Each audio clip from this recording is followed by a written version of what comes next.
Well, joining us now in the studio is an information management strategist, Olomofe Kunle. Thank you for your time on TVC News. Now, do you agree with the information minister this statement about publication of false news, especially on the social media? I disagree.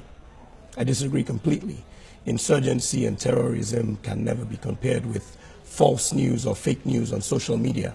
And I think this is one key area that the government needs to focus their energies on instead of trying to create mass hysteria. Social media is an information platform.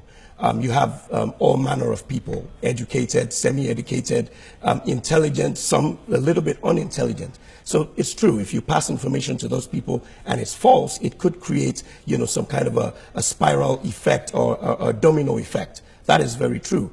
But, people dropping bombs and throwing and murdering people can never be compared to that. We shouldn't compare two completely different situations. Now, okay, you want to just carry on. I think it's important to note with regard to social media, which is what they're talking about here, and false news, the government has extreme powers here with regard to controlling information that comes from the government, not from the people. The people have a right to talk about whatever they want to talk about, as long as they are not breaking any laws. They can talk about anything. They can joke. They can post memes. They call them memes, images. It is, a right of the people. You can't take that away. And you mustn't create these kinds of statements that give you the opportunity to then clamp down on people's rights. That's completely wrong, and I disagree with that. All right, let's look at the other side of it. Yes.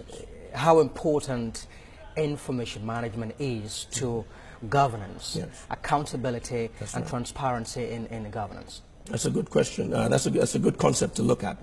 Just like talking about this right now. When you have false information and you have true information and you have a government that has so many parastatals, so many agencies, so many people working for government, we complain about a big government and we want a smaller government. But the truth is we have a big government that doesn't really do a good job, especially when it comes to information dissemination.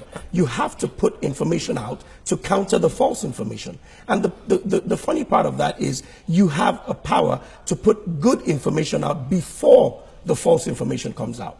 There's a general problem with the Nigerian government when it comes to information management or information dissemination. They tend to give information out in little bites. They don't give much detail. So then what that causes is people are confused. They don't know the full details. And it gives room to speculation. It gives room to speculation by the media, gives room to speculation by the populace, gives room for mischief by people who just might be trying to have some fun, or people who are trying to subvert the government.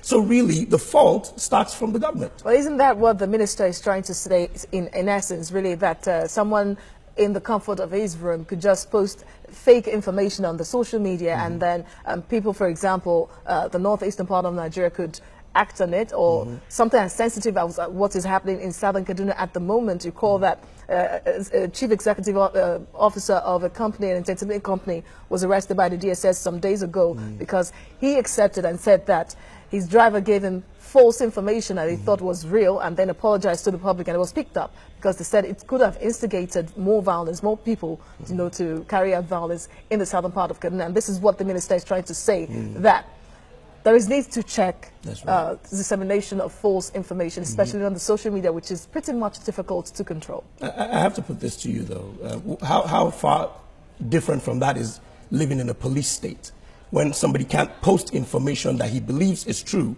and then the next thing he knows, he's picked up by the DSS. That's a police state. That's as close to a police state as you can get. You can't post information. It might be false. The government has a bigger parastatal than we do. They should be pushing out information faster than anybody else can. For example, I'll use a very good example of the current president of the United States, President Donald Trump. People make fun of him all the time when he goes on Twitter. People make fun of him and say, oh, he tweets all the time. He tweets all night long. But the funny thing about that is when he tweets, he gets information out to millions of people at the same time, even faster than possibly the media could. So it's difficult to spread false information about him because you know where to go to get the information from the horse's mouth. And that's what the government is missing out on here. You need to create a platform where the entire populace knows this is the real source. So even if they get information from any other source, they know where to check to back it up. Now, with regard to posting up information and getting picked up by the DSS, I think we need to be very careful. I think the government needs to tread extremely carefully here, because when the DSS is able to pick people up at random, as it were, then we start to wonder if we have true freedom of information, true freedom of expression. It's a dangerous road to go, you know, to use the police to monitor information. What they should do is, if you see information going out there, then the information ministry comes in and propagates immediately to those areas and says, that is false information, don't pay attention to it. And then they may send a cease and desist to those people who are sending false information. Picking them up with the DSS is a bad move. All right, Olomofe Kunle, public affairs analyst and information management strategist. Well, thank you very much for coming to share your thoughts with us. Right.